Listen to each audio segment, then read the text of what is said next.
الإخوان والأخوات، متابعات ومتابعي قناة الضف، طريقة الاشتغال وهو كناخذوا واحد الظاهرة، واحد القضية في المغرب، وكنتأكدوا بلي هي قضية. إلا كتقول نهبل مع العام صفري، راه قضية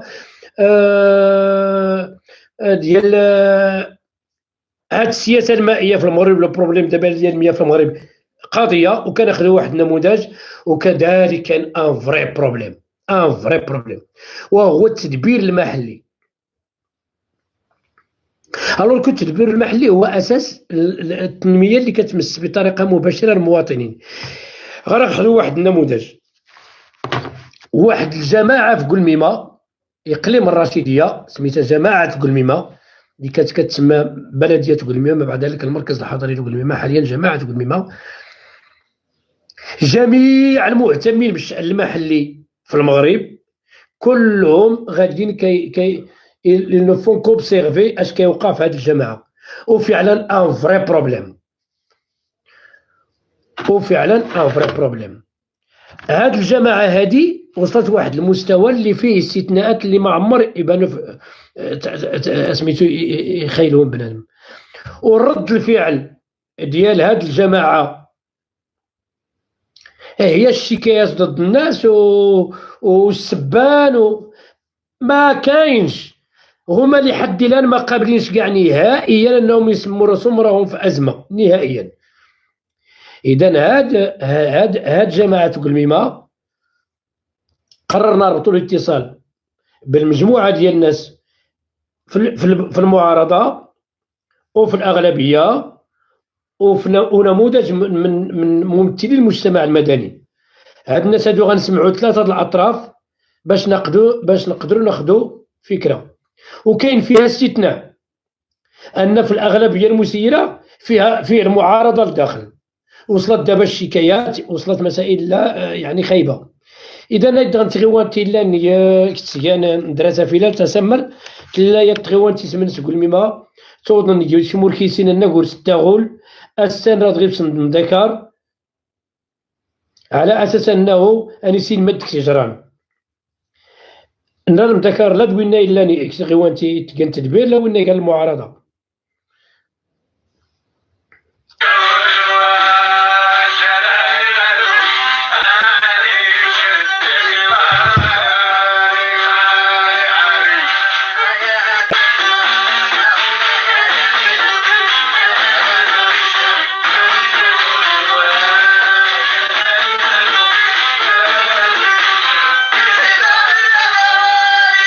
وقلنا ليش فعلا يدرسوا فعلا.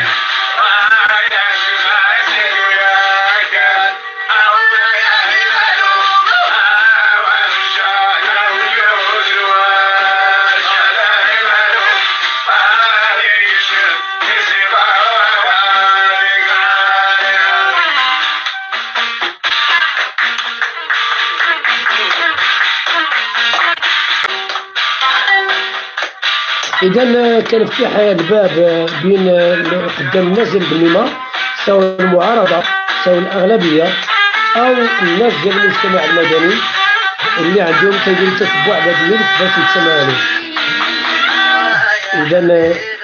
إذا دابا الأخ سي مصطفى الحضار، مساء الخير.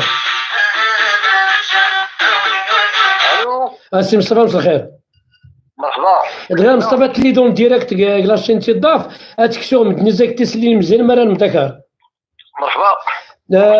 هذا هو غادي يخدم مدوكال ايمات رشيد المو اباغور وتخليسوني ديسكوتو يحلا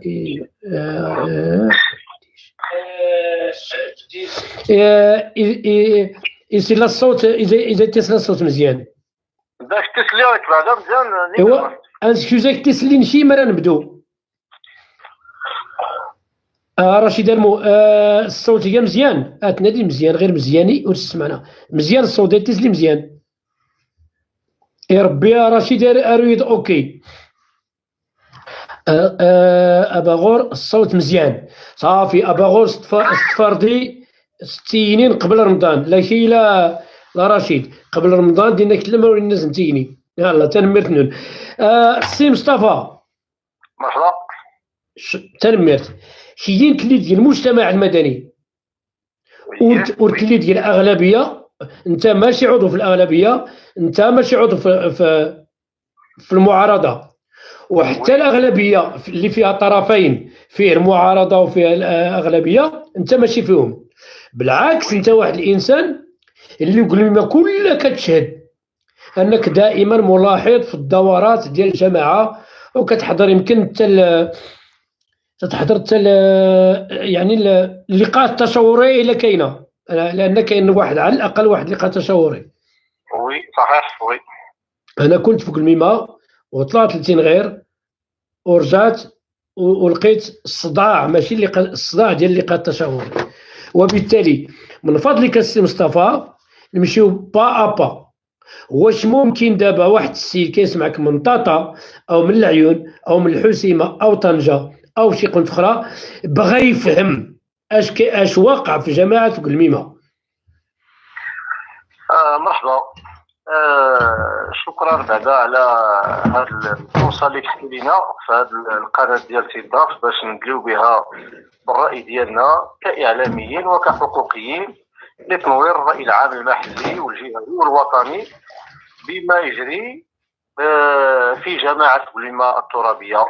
اذا في البدايه السي عدي لا يسعني الا ان اذكر بالمواقف ديالنا في افريقيا، اننا دائما اصبر بعدا سامحي اذا السلفي بزاف. السي مصطفى الحضا رئيس جمعيه افريقيا لحقوق الانسان بقلميمه وعضو المجلس الوطني لنفس الجمعيه. استمر السي مصطفى، اسمح لي. شكرا. اذا احنا باش نعاود نذكر بان كجمعيه حقوقيه كناخذوا واحد المسافه ما بين جميع الاطراف واليافطات السياسيه اللي كيكون بيناتها تدافع من اجل الوصول الى الكراسي ديال تبني الشان المحلي. اذا باش ما نرجعش للور بزاف غادي نبقى في التجربه ديال الوصول ديال هذا المكتب في 2021 ومن بعد عزل الرئيس السابق يعني وجا المكتب المسير اللي كتكون الاغلبيه ديالو من حزب الاتحاد الاشتراكي.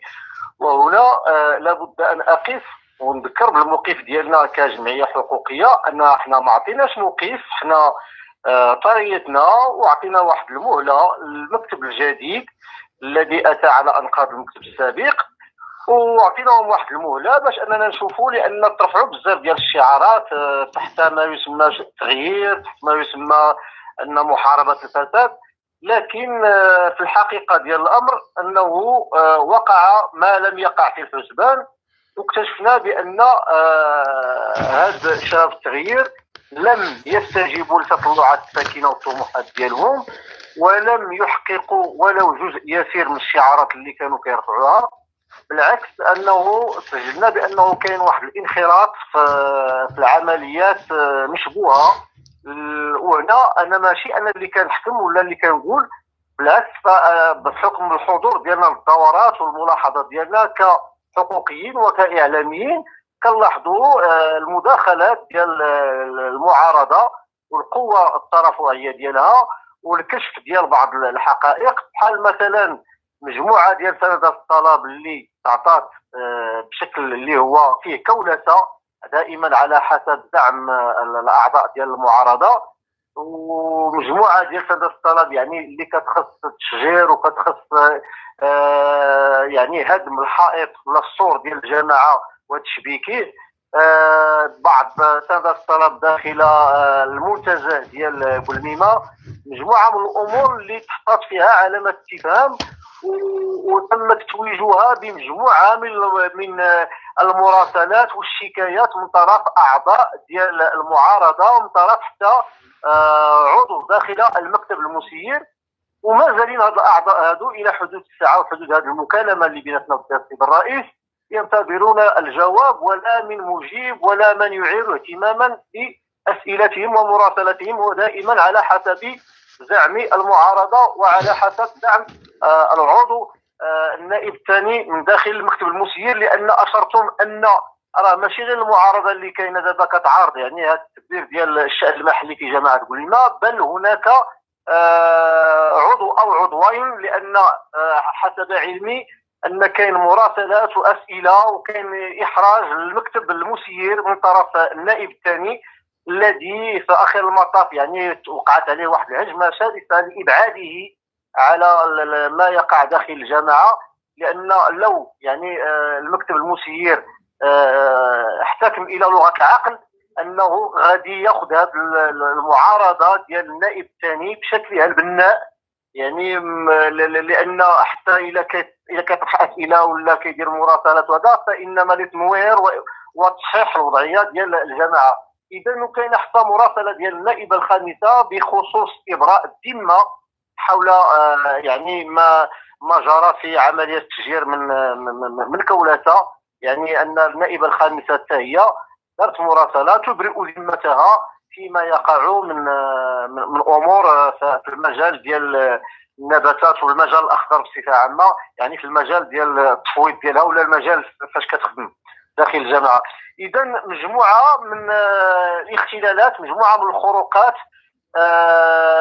الغريب في الامر هو ان السيد الرئيس كان رفع واحد الشعار ديال اللقاء التشاوري، وكان حشد له يعني مجموعه ديال المواطنين والمواطنات، وحنا حضرنا دائما بصفتنا الحقوقيه كجمعيه افريكا، وحضرنا كذلك بالصفه ديالنا الاعلاميه رغم عدم استدعائنا، لان اللي تاكدت منه فيما بعد هو ان استدعاوا مجموعه ديال النساء، مجموعه ديال الاطفال، مجموعه كذا لتاتيت المشهد داخل القاعه ديال الجماعه. وهذا صراحه اعتبره يعني وانا اتحمل كل مسؤوليه نوع من التزييف ونوع من يعني تزوير الحقائق، لان انا براسي تلاقيت مع شي عيالات تمايا كاين مجموعه اللي صحاب لهم بان كاين شي فرص ديال الشغل للابناء ديالهم. كاين واحد السيده تلاقيت معها شخصيا مع الزملاء ديالي قالت لك واش كيعطيو البون هنايا، بغيت البون. يعني حتى النساء وبعض الناس اللي ما عندهمش الاستطاعه ديال ادراك الامور ديال الشان المحلي ما عرفوش مساكن على الجو تمايا، وتم حشدهم داخل القاعه اللي مساكن ما عارفينش لاش جايين، ما عارفينش شنو هذا. والنقاش اللي كان ناقشه السيد الرئيس المحترم يوسف حمادوش كان نقاش فيه نوع من يعني المصطلحات اللي ما غاديش يفهمها اي مواطن عادي، الجاذبيه السياحيه، الحكامه، المهم دوك المفاهيم ديال وبقوسين السي مصطفى، هذاك الموضوع النيت اللي قبل ما يجي الجاذبيه السياحيه، شكون هو لو ريزولطا ديال داك؟ دابا انا جاي لك لان يعني المستوى ديال الجيش والحشد ديال الحشود باش انه يدوز ذاك النهار و19 وواحد الهاله تعطات لهذا اللقاء التشاوري. ولكن كما كيقول المثل اسمع جعجعه ولا ارى طحينه، وتيقول عاوتاني تمخض الجبل فولد فأران. يعني في نهايه المطاف هذا اللقاء التشاوري هذا لم ينجب اي شيء، لان تم الرفض ديال هذا البرنامج ديال الجاذبيه السياحيه بعرض المصالح ديال الداخليه اللي حوالي 12 او 13 نقطه. ربما غادي نوجدها لك في اللي هي اهم، ديال انه الجماعه لم تتمكن من رصد يعني المساهمه الماليه لهذا البرنامج هذا، وكذلك ضعف الموارد ديال الجامعه ديال بولميمه. وهنا غادي نفتح واحد القوس، لان النائب الثاني ربما بذل مجهود في التنميه ديال هذه الموارد هذو، ولكن يعني تمت فرملته، لان كاين اطراف اللي ربما اعجبها الوضع السابق وربما كتستافد. اذا تم فرمله النائب الثاني اللي جميع المؤشرات تؤكد، حنا كنهضروا بلغه علميه تؤكد بان راه كاين ارتفاع ديال المداخل ديال الجماعه. اذا نرجع للاسباب ديال يعني الرفض ديال هذه الجاذبيه السياحيه، انه ما كاينش يعني حتى عند الرئيس واحد الرؤيه انه ينجح هذه الجاذبيه السياحيه. وبالمناسبه الجاذبيه السياحيه هي غير واحد العنوان ديال نقدروا نبدلوه بتاهيل المدينه، يعني البنيه التحتيه، ليكليراج، الارتفاع، الصرف الصحي. هذا هو باش زعما، لان شحال من واحد كيسمع الجاذبيه السياحيه. انا حتى في القاعه ذاك النهار العيالات كيسمعوا الجاذبيه السياحيه تيقولوا لي قد غدو الميرومين واش غادي يجوا عندنا النصارى. اذا هذا واحد النوع ديال التشخيص دراماتيكي يعني المحاوله ديال الركوب على هذوك الحشود. وللاسف هو ان كنزيد هنا نذكر واحد الملاحظه السيد الرئيس، ان ملي تدخلت باش ندلي بواحد الملاحظه ديالي، وهي ملاحظه فقط لان انا ما كندبرش الشان المحلي. فاش خديت الكلمه بديت كنهضر، فاذا بواحد النائب امام الحضور قاطعني في الكلمه ديالي واستهجن الحضور، يعني هذيك المقاطعه، وخرج واحد العدد منهم يعني واستنكر يعني المتتبعون انه هذا القمع اللي تعرضت له داخل القاعه كرئيس ديال الفرع ديال جمعيه افريقيا للفلسطين داخل القاعه، وتشبثت بالكلمه ديالي، ولكن حتى لا نسمى بان احنا راه بغينا ننسفوا ولا شي حاجه. وهذه تهمه تهمني بها السيد الرئيس سمحها الله، قال بان بغينا ننسفوا لهم النشاط، ودخل في واحد الجدال ديال المقارنه. قال درتوا واحد النشاط ديالكم في الشبيبه والرياضه ما جاوكمش الناس بزاف، حنا جاونا الناس بزاف. وهنايا زعما اش غادي نقول لك اثار هذا النقاش الشفقه ديالي، لان رئيس جماعه ترابيه بالعتاد ديالها بالميزانيات ديالها الضخمه بالموظفين كذا يقارن نفسه بجمعيه ليس لها اي درهم من الدعم العمومي. يعني حنايا الانشطه اللي كنديروها من مالنا الخاص ومن التقشف اللي كنحاولوا نجبدوا شي حاجه من الديور ديالنا وكذا باش ننجحوا اي نشاط. فاذا بالرئيس للاسف يقارن جمعيه بسيطه فرع الجمعيه حقوقيه وطنيه بالعتاد والضخامه ديال الجماعه. اذا صراحه اتاسف. ما يؤرقني يعني في الميمه هو ان كاين واحد الياس للاسف، واحد الاحباط لدى الساكنه، لان بحال قلتي صافي كنوع من فقدان الامل، لان كيقولوا بان راه لا يرجى اي خير يعني في المجالس. علاش؟ لان سنوات من هذا الزمن التنموي جميع المدن المحيطه بقلميمه تم تاهيلها. واحد الاشعاع غير في الجاره ديالنا تنجداد، واحد ليكليراج يا سلام، المنتزهات، اكثر من ذلك. صافي سالاو مع هذا الشيء ديال التهيئه ديال البنيه التحتيه، دخلوا في ما يسمى بعض المشاريع الاخرى اللي غتنعكس ثقافيا ورياضيا على الساكنه.